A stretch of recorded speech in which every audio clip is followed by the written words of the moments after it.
കാറ്റത്തെ കിളിക്കൂടെ സീരിയലിലേക്ക് എല്ലാവർക്കും സ്വാഗതം. ഈ ചാനൽ ഇഷ്ടപ്പെട്ട ലൈക്ക് ചെയ്യുക, സബ്സ്ക്രൈബ് ചെയ്യുക. അങ്ങനെ സുധീഷ് പറയുന്നുണ്ട് നിധിയുടെ അടുത്ത്, എന്തായാലും സുഭാഷ് ഏട്ടൻ ഇവിടെ ഇരുന്ന് കഴിഞ്ഞാൽ എന്തായാലും ഇതൊക്കെ പറഞ്ഞെന്ന് വിഷമത്തിലാവേ ഉള്ളൂ, എന്തായാലും അയാൾ പുറത്തേക്ക് കൊണ്ടുപോയത് നല്ല കാര്യം എന്നൊക്കെ പറയുന്നുണ്ട്. അങ്ങനെ അയാൾ വിളിച്ചുകൊണ്ട് വീട്ടിലേക്ക് പോകുന്നുണ്ട്. അവിടെയാണെങ്കിൽ ചാന്ദിനി അവിടെ ഉണ്ടായിരുന്നു. എന്നിട്ട് ചോദിക്കുന്നുണ്ട് എന്താ വിഷമം എന്നൊക്കെ ചാന്ദിനി ചോദിക്കുന്നുണ്ട്.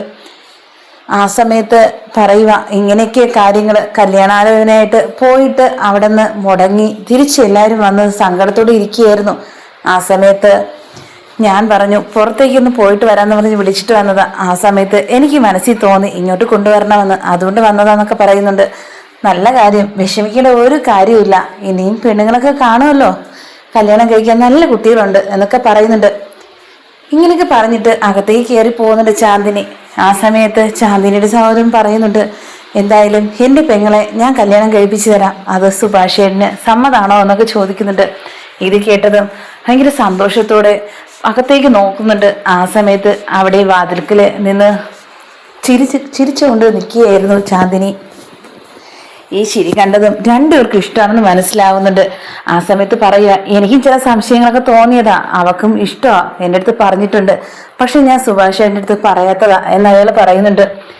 ഇത് കേട്ടതും സന്തോഷത്തോടെ എന്ത് ചെയ്യണമെന്നറിയാതെ രണ്ടുപേരും അങ്ങോട്ടും ഇങ്ങോട്ടും നോക്കി ചിരിച്ചുകൊണ്ട് നിൽക്കുന്ന കണ്ടു തന്നെ അയാൾ പറയുക എനിക്ക് ആദ്യമേ അറിയായിരുന്നു ഇങ്ങനെയൊക്കെ സംഭവിക്കുമായിരുന്നുള്ളൂ, എന്തായാലും ഇത് വീട്ടിൽ പറഞ്ഞ് നമുക്ക് ഈ കാര്യം പെട്ടെന്ന് തന്നെ നടത്താം, അതിന് എന്തെങ്കിലും സമ്മതക്കുറവുണ്ടോ എന്ന് ചോദിക്കുന്നുണ്ട്.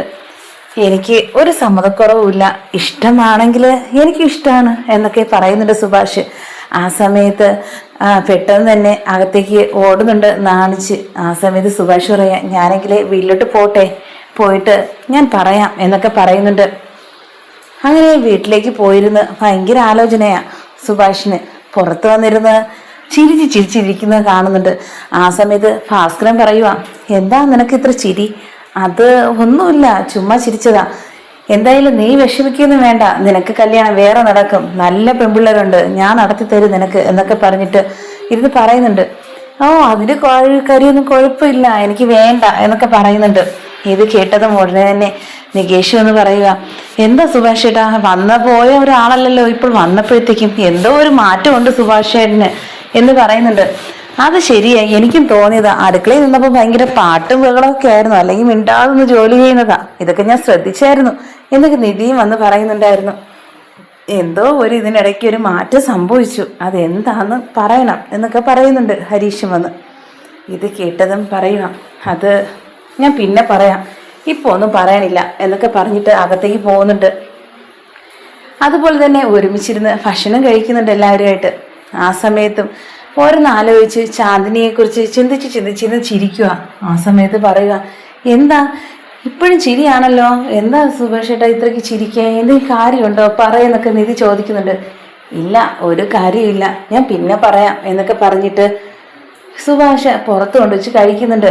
അങ്ങനെ ഭാസ്കരൻ ചോദിക്കുന്നുണ്ട് അല്ലെങ്കിൽ നീ ഇവിടെ പുറത്ത് വന്നിരുന്ന് ഒറ്റയ്ക്കിരുന്ന് കഴിക്കണല്ലോ, പിന്നെ ഇന്ന് നിനക്ക് എന്താ പറ്റിയത്, എന്തോ പറ്റിയിട്ടുണ്ട് അവന്, എന്താ അവന് പറ്റിയത് എന്നൊക്കെ നിതീഷിന്റെ അടുത്തൊക്കെ ചോദിക്കുന്നുണ്ട്.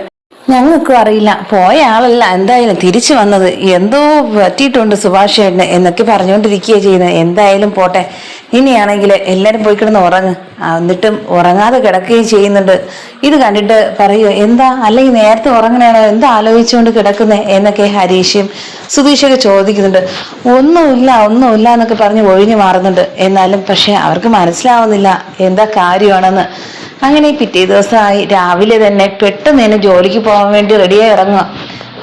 അല്ലെങ്കിൽ പണ്ടത്തെ പോലെ അല്ലാത്ത ഒരു വെപ്രാളത്തിൽ ഇറങ്ങുകയാണല്ലോ എന്നൊക്കെ സുഭാഷിന്റെ അടുത്ത് ചോദിക്കുന്നുണ്ട് സുധീഷ്. അത് എനിക്കിന്ന് പെട്ടെന്ന് പോകണം, കുറെ സൈറ്റിൽ കുറെ പണിയുണ്ട്, അതൊക്കെ പെട്ടെന്ന് തീർത്തു കൊടുക്കണം എന്നാ പറഞ്ഞിരിക്കുന്നത്, അതുകൊണ്ട് പോകണമെന്ന് പറഞ്ഞ് പെട്ടെന്ന് ഇറങ്ങുന്നുണ്ട്. ആ സമയത്ത് എല്ലാവർക്കും എല്ലാം ഉണ്ടാക്കി വെച്ചിട്ടുണ്ട് നേരത്തെ തന്നെ, അപ്പൊ എല്ലാവരും കഴിച്ചിട്ടൊക്കെ പോവുള്ളൂ എന്നൊക്കെ പറഞ്ഞിട്ട് പോവുക. ഈ സമയത്ത് സുധീഷ് പറയുക ഇങ്ങനെയല്ലായിരുന്നു ചേട്ടാ, ഇന്ന് എന്ത് പറ്റിയെന്ന് എനിക്കറിയില്ല, ഇന്നലെ മുതലേ ഒരു മാറ്റം എന്നൊക്കെ പറഞ്ഞുകൊണ്ടിരിക്കുക. അതെന്തായാലും നമുക്ക് കണ്ടുപിടിക്കാം എന്നൊക്കെ പറയുന്നുണ്ട് നികേഷ്. അങ്ങനെ നിധിയും പോവാൻ ഇറങ്ങുന്നുണ്ട്. ആ സമയത്ത് ഞാനും അങ്ങോട്ട് കൂടെ വരുക എന്നൊക്കെ പറയുക നികേഷിന്റെ അടുത്ത് നിധിയുടെ അടുത്ത് സുധീഷ്. അതെന്തിനാ വരുന്നേ, ഒറ്റയ്ക്ക് പോയാ പോയെ എന്നൊക്കെ നിധി ചോദിക്കുന്നുണ്ട്. വേണ്ട, ഞാൻ നിങ്ങളെ കൂടെ വരണം. എനിക്ക് ഗായു അവിടെ നിൽക്കും എന്നെ കാണാൻ വേണ്ടി. എനിക്ക് ഗായുവിനെ കാണണം, സംസാരിക്കണം. പിന്നെ ഞങ്ങൾക്ക് കുറേ കാര്യങ്ങളൊക്കെ, ഭാവി കാര്യങ്ങളൊക്കെ തീരുമാനിക്കാനുണ്ട് എന്നൊക്കെ പറയുന്നുണ്ട്. ഇത് കേട്ട ഉടനെ നിധിക്ക് ദേഷ്യം കൊണ്ട് മുഖമൊക്കെ മാറുന്നുണ്ട്. ആ സമയത്ത് ചോദിക്കുന്നുണ്ട് നികേഷ് നിധിയുടെ അടുത്ത്, ഇതൊക്കെ കേൾക്കുമ്പോഴത്തേക്കും ചേച്ചിക്ക് സങ്കടമൊന്നും തോന്നുന്നില്ലേന്ന്. എനിക്ക് എന്തിനാ സങ്കടം തോന്നുന്നത്? അയാളെ ആരെയോ കെട്ടിയിട്ട് പോണ നല്ല കാര്യം എന്നൊക്കെ പറയുന്നുണ്ട്. എന്നാലും ചെറുതായിട്ട് വിഷമം എനിക്കൊന്നുമില്ല നികേഷ്, ഒന്ന് എഴുന്നേറ്റ് പോകുന്നുണ്ടോ? എനിക്കൊന്നും കേൾക്കുകയും വേണ്ട എന്നൊക്കെ പറയുന്നുണ്ട്. ആ സമയത്ത് പറയും, അതിന് ഞങ്ങൾ നടക്കുകയില്ലേ ചെയ്യുന്നത്, എന്ത് പറയാനാ, ഇരിക്കുകയല്ലോ ചെയ്യുന്നത്. ചേച്ചി ഈ ലോകത്തൊന്നും അല്ലെന്നാ തോന്നണേ എന്നൊക്കെ പറയുന്നുണ്ട്. എന്തായാലും എനിക്ക് ഈ ഗായു ഒന്ന് പേര് കേൾക്കുന്നത് ഇപ്പൊ ഇഷ്ടമില്ല. 24 മണിക്കൂർ വീട് മൊത്തം ഗായു, ചെവരിലും അതുപോലെ തൂണിലും അതുപോലെ ജനലിലും എല്ലായിടും കൂടെ നിന്ന് ചാരി നിന്ന് ഗായു ഗായു എന്ന് വിളിച്ചുകൊണ്ട് നിൽക്കി. ഇപ്പൊ ജനലിലൊക്കെ പേര് ഗായു എന്നാ എന്നൊക്കെ പറഞ്ഞുകൊണ്ട് നിൽക്കുന്ന കണ്ടിട്ട് നികേഷ് ഭയങ്കര ചിരിയാ. ഇത് കേട്ടതും ഇത് പറയുന്നുണ്ട് സുധീഷിന്റെ അടുത്ത്, പറയുന്നത് കേട്ടോ, ഗായു എന്ന് പറഞ്ഞ വാക്ക് പോലും ഇഷ്ടമില്ലാന്ന്. അതിന് ഇഷ്ടമില്ലെങ്കിൽ ഞാൻ വിളിക്കുന്നില്ല എന്നൊക്കെ പറയുന്നുണ്ട്. എനിക്കൊരു ഇഷ്ടക്കുറവുമില്ല, ഇയാൾക്ക് ഇഷ്ടമുള്ളത് വിളിച്ചോ എന്നൊക്കെ നിധി പറയുന്നുണ്ട്. അങ്ങനെ കൂടെ വരുന്ന സമയത്ത് സ്റ്റോപ്പില് ഗായു നിൽക്കുന്ന കണ്ടിട്ട് ഹായ് ഗായു എന്നൊക്കെ പറഞ്ഞ് ഭയങ്കര റൊമാൻറ്റിക് ആയിട്ടൊക്കെ സംസാരിക്കുന്ന കണ്ടിട്ട് പെട്ടെന്ന് സൂക്ഷിച്ച് നോക്കുന്നുണ്ട് നിധിയാണെങ്കിൽ സുധീഷിനെ. ഇത് കണ്ടതും അടുത്തേക്ക് പോയിന്ന് സംസാരിക്കുന്നത് കണ്ട് ഇടയ്ക്കിടയ്ക്ക് നിധിക്ക് ദേഷ്യം വരികയും ചെയ്യുന്നുണ്ട്. അങ്ങനെ ആ സമയത്ത് സുധീഷാണെങ്കിൽ പറയുമോ, എന്തായാലും നമുക്കൊരു കാര്യം ചെയ്യാം, ഒരു സുഭാഷേനെ നോക്കിയിട്ട് പോയാലോ എന്നൊക്കെ പറയുന്നുണ്ട്. എന്തായാലും ഞാനിപ്പം വരുന്നില്ല, രാവിലെ പോയതല്ലേ, എന്താ കാര്യം അന്വേഷിക്കാമല്ലോ, നമുക്കവിടെ ആ ചാന്ദിനിയൊക്കെ ഉണ്ടല്ലോ, നോക്കിയിട്ട് വരാമെന്നൊക്കെ പറയുക. എന്തായാലും കുറെ കഴിഞ്ഞ് പോവാം, ഗായു എന്താ വെച്ചാൽ ബസ് കയറി പോട്ടെ, പോയ ശേഷം നമുക്ക് പോവാം എന്നൊക്കെ പറയുന്നുണ്ട്. അങ്ങനെ ആ സമയത്ത് സുഭാഷിൻ്റെ അടുത്ത് പറയുക ചാന്ദിനി, ഞാനിന്നലെ പറഞ്ഞ കാര്യം ആലോചിച്ചു, എനിക്കിഷ്ടമാണ് എന്തായാലും കാപ്പി കുടിക്കുന്ന സമയത്ത് എൻ്റെ അടുത്ത് വന്നിരിക്കണം, ഒരുമിച്ചിരുന്ന് ഭക്ഷണം കഴിക്കാൻ. ഞാൻ വീട്ടിൽ നിന്ന് കുറച്ച് സുഭാഷ് എന്നോട് കൊണ്ടുവന്നെന്നൊക്കെ പറയുക. അങ്ങനെ അതിനെന്താ, ഒരുമിച്ചിരുന്ന് കഴിക്കാമല്ലോ എന്ന് പറഞ്ഞ് രണ്ടുപേരും ഒരുമിച്ചിരുന്ന് കഴിക്കുകയൊക്കെ ചെയ്യുക. ആ ഈ കഴിക്കുന്ന സമയത്ത് പറയുന്നുണ്ട് സുഭാഷിൻ്റെ അടുത്ത്, എനിക്ക് കുപ്പിവിള വേണമായിരുന്നു, ഇഷ്ടമാ, വാങ്ങിച്ചു തരുമോ എന്നൊരു കയ്യിൽ കാണിച്ചു കൊടുത്തിട്ട് ഇങ്ങനെ നോക്കുക. ആ സമയത്ത് സുഭാഷ് ആണെങ്കിൽ എന്തോന്നറിയാതെ ഇങ്ങനെ നോക്കിക്കൊണ്ട് നിൽക്കുക. എന്നിട്ട് പറയും, എനിക്ക് കുപ്പിവിള വാങ്ങിച്ചു തരണം ഇതുപോലത്തത് എന്ന് പറഞ്ഞ് കാണിച്ചു കൊടുക്കുന്നുണ്ട്. ഈ സമയം തന്നെയാണ് സുഭാഷിന് എന്തൊന്ന് പറയണമെന്നറിയാതെ ചിരിച്ചുകൊണ്ട് പറയുക, ശരി എന്നാ വാങ്ങിച്ചു തരാം, എങ്കിൽ ഒരു കാര്യം ഇപ്പം തന്നെ പോവാൻ കടയിലോട്ട്, ഇഷ്ടപ്പെട്ട കുപ്പിവിള വാങ്ങിച്ചോ, ഞാൻ വാങ്ങിച്ചു തരാം എന്നൊക്കെ പറഞ്ഞിട്ട് വിളിച്ചോണ്ട് പോവുക. അങ്ങനെ രണ്ടുപേരും കൂടെ നടന്ന് പറയുക, എന്തായാലും എല്ലാവരുടെ അടുത്തും പറയണം. അവരൊക്കെ എന്നെ കളിയാക്കുമ്പോഴത്തേക്കും ഞാൻ വിചാരിച്ചു സുഭാഷിന് എന്നെ ഇഷ്ടമാണെന്ന്, ആദ്യമേ എനിക്ക് ഇഷ്ടമാ ഇയാളെ എന്നൊക്കെ ചാന്ദിനി പറയുന്നത് കേട്ട് ചിരിച്ച് വരിക. അങ്ങനെ കടയിലെത്തി കുപ്പിവിളയൊക്കെ നോക്കിക്കൊണ്ട് നിൽക്കുന്നതും അതുപോലെ തന്നെയാണ് സുഭാഷ് കുപ്പിവിള ഇഷ്ടപ്പെട്ടത് എടുത്തോളാൻ പറയുകയും ചെയ്യുന്നുണ്ട്. അങ്ങനെ കടയിൽ നിന്ന് തന്നെ സുഭാഷിന് ഇഷ്ടമുള്ളത് കൈ ഇട്ട് തരാൻ വേണ്ടി ചാന്ദിനി ആവശ്യപ്പെടുന്നുണ്ട്.